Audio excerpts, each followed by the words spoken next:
Hello! అందరికీ నమస్కారం. Welcome to Vishu divine tales Telugu channel.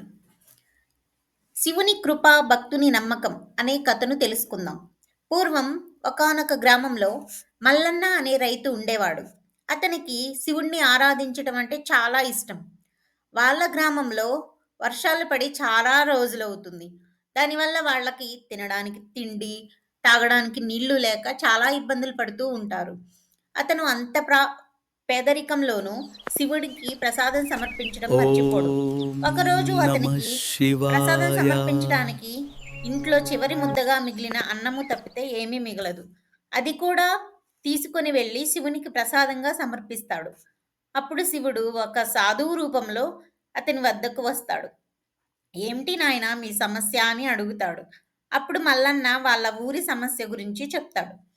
అప్పుడు సాధువు, "నేను మీకు సహాయం చేస్తాను. ఇప్పటి నుండి వర్షాలు పడుతాయి" అని చెప్తారు.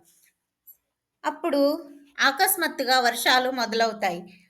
ఊరి ప్రజలందరూ సంతోషంతో ఉంటారు. అప్పటి నుండి శివుడికి శివరాత్రి చాలా ఘనంగా పెద్ద పండుగలాగా జరుపుకుంటూ ఉంటారు. Namaste. Please like, share, and subscribe to my channel if you like the video.